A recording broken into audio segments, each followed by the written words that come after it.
one more time for Bonnie Wright. I am so excited for this interview. First of all, how has Aberdeen been treating you so far? It's good. We only got here last night, so I must admit I haven't seen much, but I've met lots of people, which is always as best a reflection of the place. But we're going to stay a couple days afterwards to make sure we explore. Lovely. Yes. We are so honored that you would come here, and obviously I already divulged backstage I'm a huge Harry Potter fan, and we'll get to all of our Harry Potter questions, and then we're going to go to you guys, so get your questions ready, and I have many of my own. But before we get to that, obviously this is not your first Comic-Con. What is the experience like meeting your fans? It's always so fun. One thing I love is the breadth of like generations that Harry Potter has spanned across. Like you'll meet people and their children or even their grandchildren are into Harry Potter. So I just love that it's a series that just keeps going.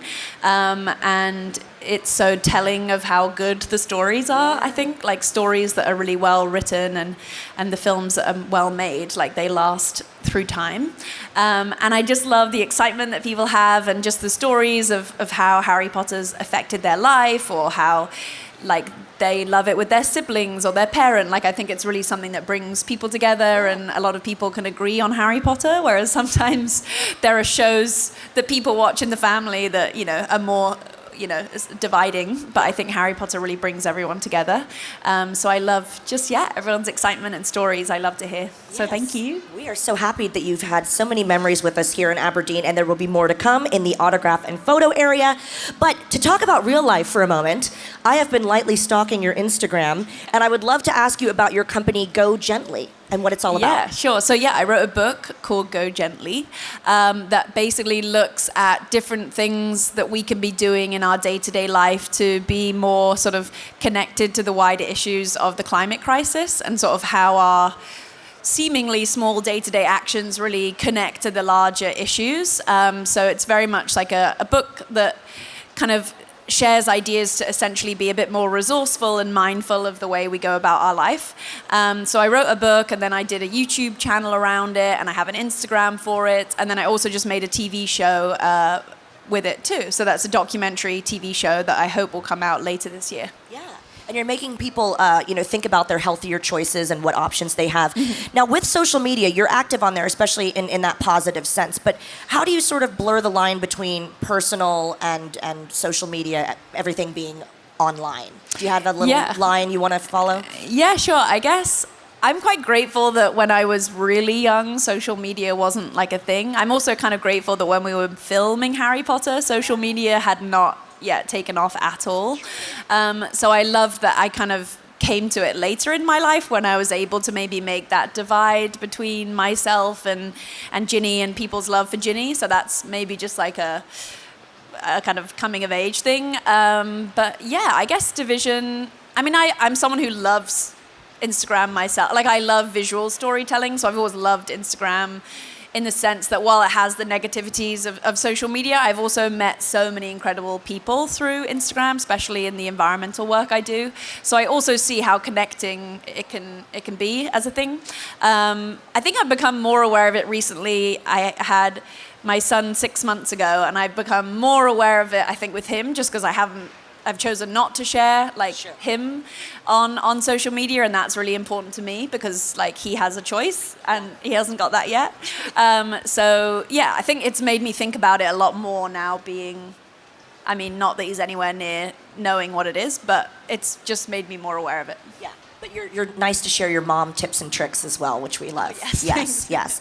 Well, of course, we have to talk about Harry Potter, and I had the honor of interviewing your on-screen dad, and I've met many of your castmates before, but we have to start from the beginning, because, I mean, you started so young. What was it like to be cast in the role of Ginny Weasley, and how did it come about for you?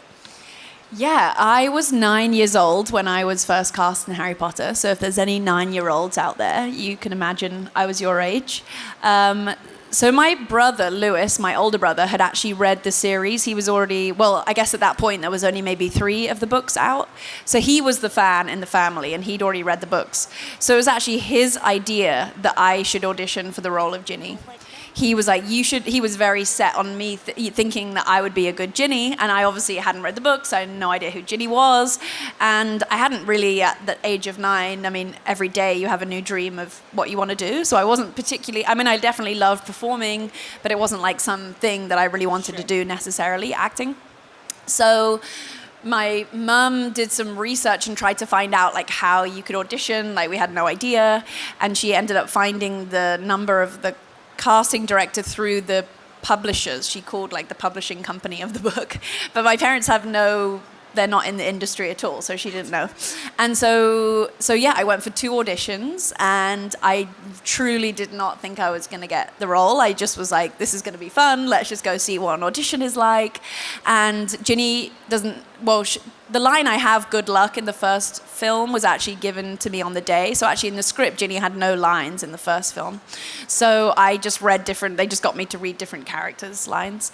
And I was so surprised when I got the role, and I was quite like, what do I do now? Like, I don't even know what acting is or being on a film set is. So my first scene on platform 9 3/4, I think my like acting is just my general like surprise like face. But Julie Walters, who played my mum, Mrs. Weasley, she I think really saw that I needed some help. So she really held my hand through those scenes and really looked after me and was my true kind of on-set mum. Yeah. She's such an amazing actress. What is it like? I mean, do you keep in touch with the people from Harry Potter, your siblings or your parents or anyone from the films? Yeah, we do. It's also funny now as like everyone got to that age or beyond that age of having children. That's been a really nice thing. Like James and Oliver and Rupert, who all play my brothers, they all have kids too. So it's just really like nice to see each other now, and we're in these whole other chapters of our life. And yeah, either we do events like this together, or we just happen to be in the same city together, or I was in James and Oliver's TV show with them. Or it's lovely to see, like I'm going to hope to see Katie Leung, who played Cho Chang in the film. She's in a play right now in London, so I'm going to go try see that. So yeah, it's lovely to support each other in our new phases. Yeah, and everyone's been so successful in different phases of their life and their careers as well. What do you think's next for you? Do you think acting is still in the cards? Is something you want to pursue more, or perhaps maybe behind the camera? Yeah, I very much stepped like quickly behind the camera. When I went to university, I studied directing and writing. I went to film school, and Harry Potter, while I loved acting, I was really in love with how films were made. Like I was very interested in just all the attention to detail that goes into making a film, and I actually really more kind of lent into that since filming Harry Potter, more making my own films, directing short films and music videos, and I did just re-step in front of the camera for this Go Gently TV show, but it's a documentary, so it's more just as me. Yeah. So I'm definitely someone who is more of an introvert, and I kind of prefer the behind the scenes stuff, and I like the whole spectrum of the storytelling that you get to do when you make the film. You can be there at the birth of the idea through its evolution to like the end. So at the moment, I quite like being more the maker of stuff. Sure. But you never know. We shall see. You never know. You never know. Never know. Well, obviously, Harry Potter, as you said, it spans generations. It's something that we all hold very dear. And I mean, you think about how global this has become with theme parks. You know, I'm from Orlando, so I'm very used to the Universal Studios theme park. There's one in California as well. There's Warner Brothers Studios here. When did you have an idea that the movies, in particular, were going to be as big of a phenomenon as they were? In the first film, did you feel like it was going to be as big of a deal as it was, or did it take it some time? I mean, I guess with Harry Potter, there was already such a fan base to the book, so that was obviously a known thing, that there was already going to be people that wanted to come see these films. But I think for us, when we were making the films, as weird as this sounds, you were kind of in a bubble in the sense that it became this new normal. Like, you filming was just like, oh yeah, this is just what I do. But it was actually a very bizarre experience when you, in hindsight and reflecting. And it kind of was only when we had the promotion for the film, so when we did the premieres in London and stuff like that, was really the only time where you kind of had that sort of pinch me moment where you're like, oh yeah, this is a huge film. And everyone's so excited. All the people that would camp out and like wait for the premieres. So it kind of sometimes, even all the way up until the end, you kind of were like sometimes surprised or reminded constantly just how much of a phenomenon it was. Yeah. I guess by the second film, kind of third film, it was very clear that we definitely were going to make the whole series, and that we definitely would make a lot of people upset if we didn't make the whole series. So we knew that that fandom and excitement was there. But it always was surreal. Like, that never got normal. Like, it never, and it still never does. Like, sometimes, or even today, like, you're like, wow, everyone is here and everyone have loved the series in their own way, and everyone has like their own relationship to the series too. Yeah. The fact that it's theme parks now, that's just wild. I know, yeah. Have you been to the theme parks or Warner Brothers? I'm sure you've been many times. What's it like to be there and see the sets recreated? Yeah, I personally am like a big fan of theme parks anyway. Like, I love rides and I love the thrill and I love world building. Like, I love stepping into worlds that have been created for us. So I was so excited when they like decided to make a theme park of Harry Potter. I haven't been for like a couple of years now, but I do love it. So I look forward to taking Elio there when he's of age to go on rides. And yeah, the studio tour, obviously, that you have just outside London, there are actual sets that we filmed on. So you really get to see the craft work and attention to detail that went into those sets. Like, now more and more, unfortunately, so many films are made entirely through, computer generated sets and worlds, and like whole films can be basically filmed on green screen and they just have props to work with. But we got everything. Like, we had the Great Hall, we had the Gryffindor Common Room, we had like the courtyard, and like all these massive, incredibly built sets. So much of the work was sort of done for us in the sense of the acting and the imagining these spaces were like, it was real. We were in these kind of magical worlds. Yeah, and I think you should take credit because it's done a lot for British and Scottish tourism. I mean, certain castles are now, sold out for days because people want to go to where Harry Potter was filmed as well. Now, we don't want to play favorites, but I have to ask you, do you have a favorite book and a favorite film? Ooh, my favorite book is The Half-Blood Prince. And my favorite film is always like a tough tie between The Chamber of Secrets and Deathly Hallows Part 2. Okay. But, I mean, they could be biased. I mean, I guess I have definitely an affinity of Ginny's character to The Chamber of Secrets and lots of memories from the dark, cold Chamber of Secrets that I lay pretty much dead for the whole time on the floor. But when I woke up, I finally got to be in the... That's a great day at work, yeah, right? It was great. I was like, am I gonna wake up today? We filmed it for like 2 weeks, and every day I think I asked, are we gonna film my scene now when I wake up? No, maybe today. That's hilarious. Yeah. I love that. Well, we have so many fans that want to ask you questions. Again, I could just sit up here for hours and ask her Harry Potter questions, but I'm going to be generous. We're going to go to the fans because that's what Monopoly Events is all about. And we've got some very excited guests right over here. Do you have a question? If you have a question, just raise your hand, guys. Don't be shy. And our fabulous runner will come right to you. We've got a lot of Ginny cosplay in the house as well, Bonnie. Who's your favourite brother out of Ron or the twins? Oh, that's like asking who your favorite child is. I don't think I could. I know this isn't going to answer your question, but I don't think I could genuinely answer that question. I love them all equally. Yes. Do you have a favorite? Probably the twins. The twins, yeah. They're pretty funny. What about Bill? He's been doing very well. Star Wars, and what an amazing actor he is.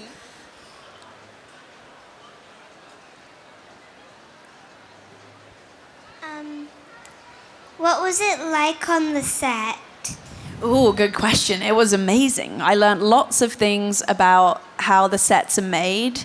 And I also made loads of friends that we're still all friends together now. I feel I was recently thinking back to Dumbledore's Army and the scenes we did for Dumbledore's Army, because that was a film I think we were all like in our teens or like mid-teens, and it was just like, it just felt like it was on the sets. Like we were all kind of getting together in like our out of school hours, and it was like a time where we were all becoming a lot more sociable and chatty, and like lots of new characters came on those films. So the best kind of, I feel like they had such strong memories of mine, like making friends and sharing loads of cool things. And although you see mostly the relationships that we had as actors, there were also hundreds and hundreds of crew members that we were all equally as close with too. So a lot of the friendships I still have now are also the people behind the camera. So yeah, it was like a amazing 10 years of like having this incredible kind of family that I found on Harry Potter. Great Thanks. question. Thank you. We've got a question. Who's got the microphone? There we go. Right over here. What was your most stressful scene while filming? Oh, that's a good one. Stressful. I guess all of the like high energy scenes were always quite stressful. There's a scene where the Death Eaters come down to the Burrows, the Weasley house, and they like set it on fire, and we have to like jump through the fire outside the house, and then Harry and Ginny are like running through the reeds, and it's like water, and we had to like run incredibly fast, and they had a camera on like a quad bike that was following us like super, super fast. And I remember that being quite high stress and high energy, and it was in the middle of the night that we filmed that. So yeah, I really loved all those high energy scenes, similar to like the Battle of Hogwarts in the last film. They were always quite like stressful and high energy. Thank you. Great question. We've got a question over here on the right. Hi. How was it like growing on a movie set? Mark already answered his question, and he said he loved watching you grow up as an actor and as a person, and I just wondered if there was any special moments you remembered with your Weasley family.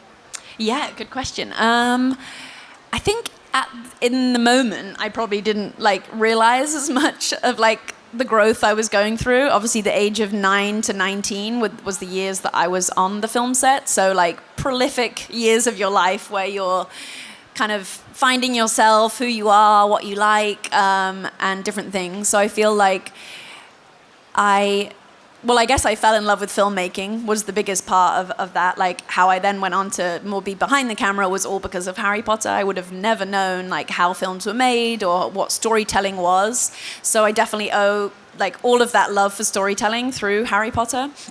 And yeah, like you say, that having my Weasley brothers and family felt like this just additional thing. Like I didn't only get to be in Gryffindor, but I also got to be a Weasley and all these extra scenes.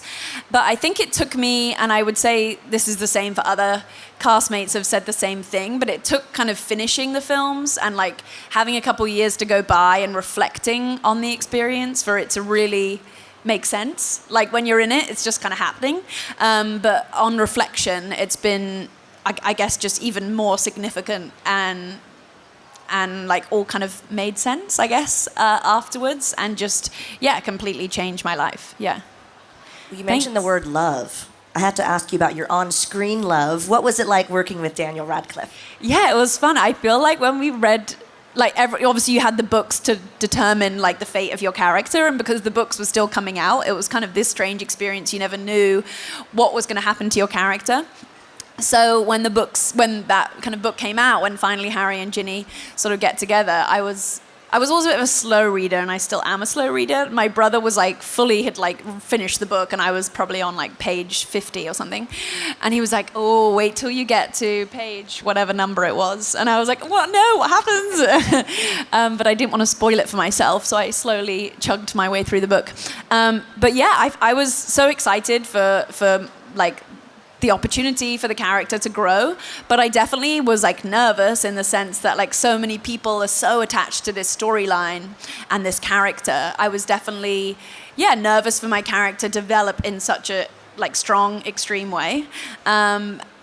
And by that point, you know, we'd basically known each other for like 8 years, so it's always unusual to like have to do a scene with someone you know as a friend to then have to kind of be romantic. And a set is maybe the least romantic place you can be on, in the sense that it's like a very technical space with hundreds of people. And so yeah, I was pleased just because my character kind of could develop in that way. So yeah, it was fun. Were you rooting for Hermione and Ron to get together as much as we all definitely, were? yes, for sure. I love like when you rewatch it now or you reread the books and you have there's obviously so many like hints to all of these things happening. But in hindsight, when you reread them or rewatch the films, it's nice to see like, oh yeah, of course, that's what's going to happen. Yeah. Yay for love. We have a question from a lovely lady over here on the right. Did you like acting? That's a good question. I did like acting. I didn't really know what acting was when I was 9 years old. So it took me, like all of us, so many of them, the other actors like me, it was their first time ever being in a film.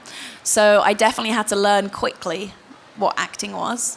And I definitely loved it. I've always liked I'm definitely a fan outside of Harry Potter of kind of magical stories or fantasy and sci-fi and things like that have quite extreme characters, so you've got to act even more almost. So I did like acting, and I learned a lot about it. We were all very lucky because all of the other actors in the films who played more the teacher characters were probably the best actors there are in the world. So we got to really just watch them and learn a lot from their acting.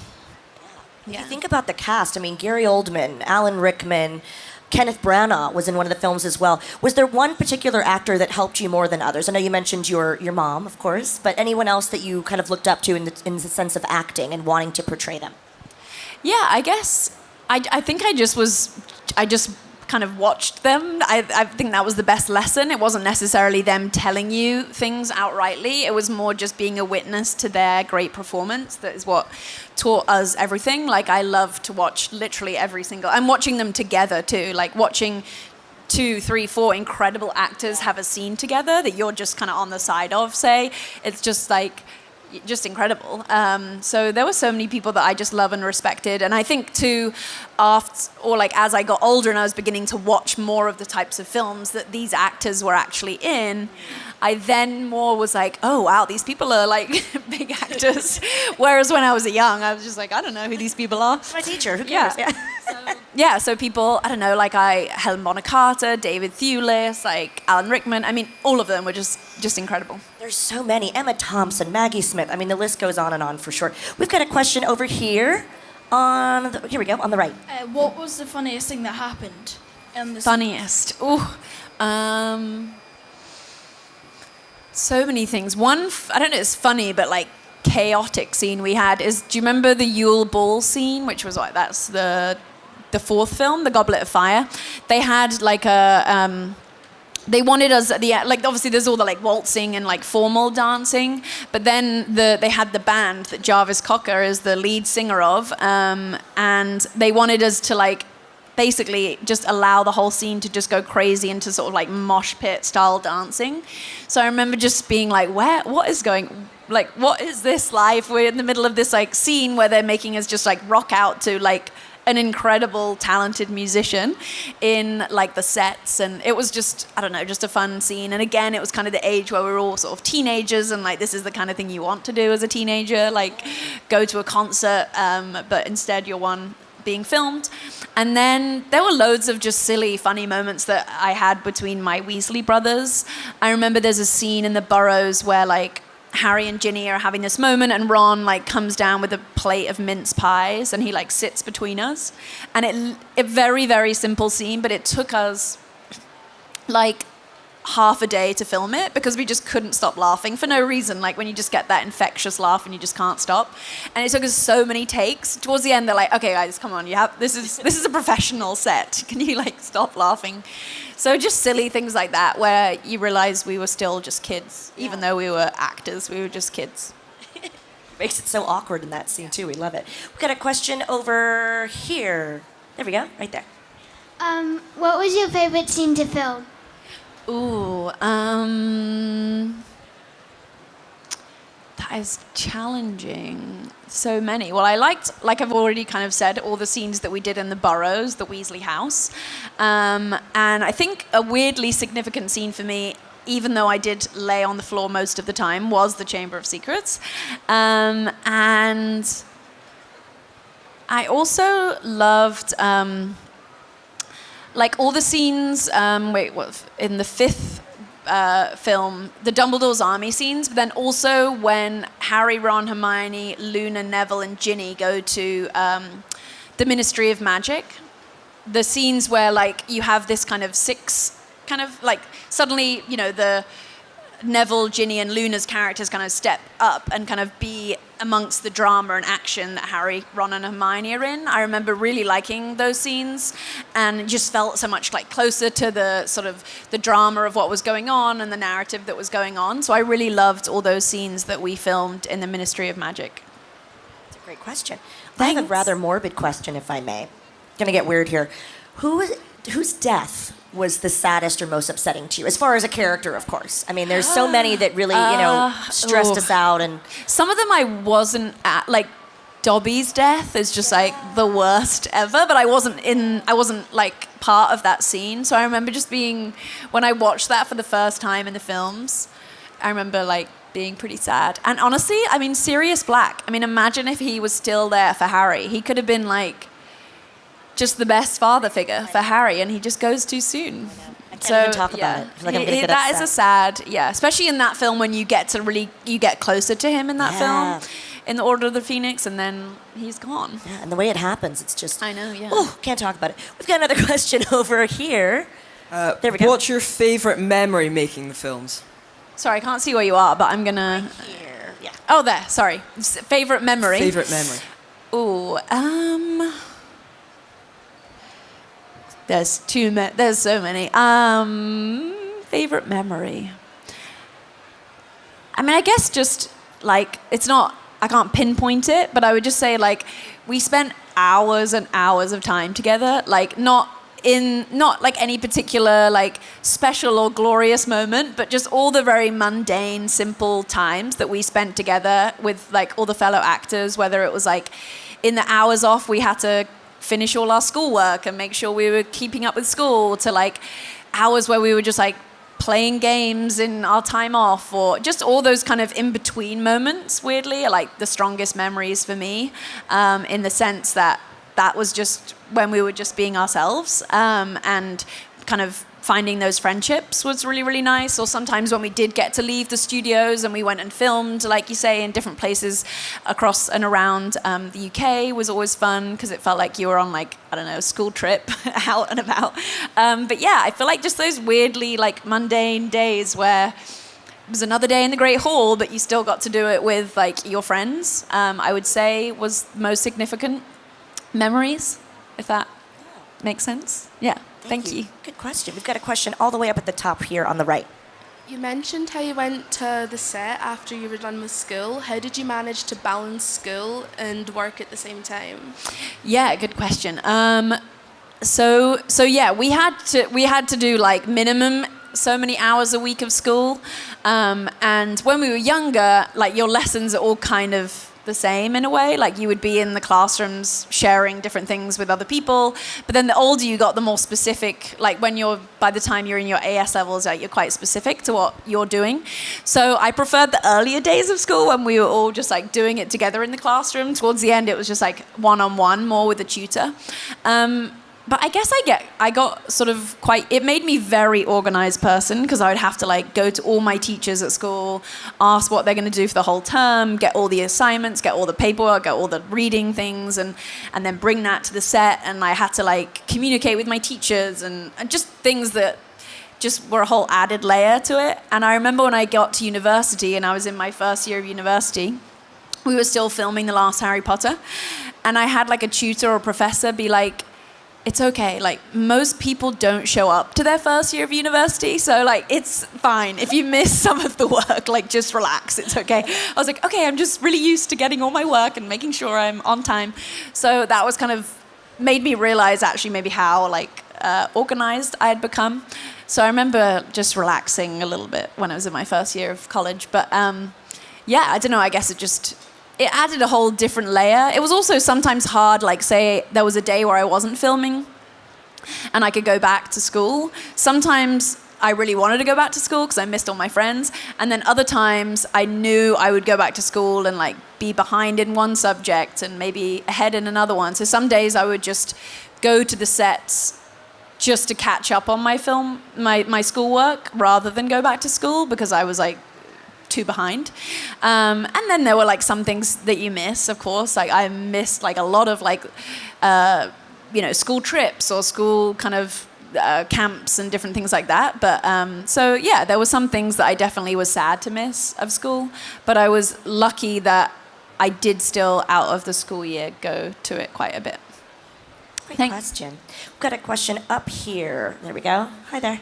Are you or do you want to be involved with the new Harry Potter TV show? I don't think I could go back because obviously they're going to be whole new characters.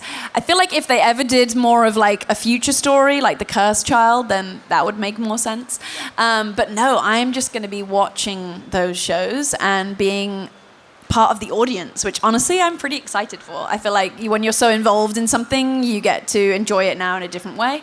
And I'm like really, really hoping that there's so much in the books that we didn't get to put in the films because they could only be 3 hours, 2 hours long. But I'm hoping with the length of a season of a TV show, you've got like potentially like 10 plus hours. So I'm hoping that they just get to include more from the books that we didn't get to do.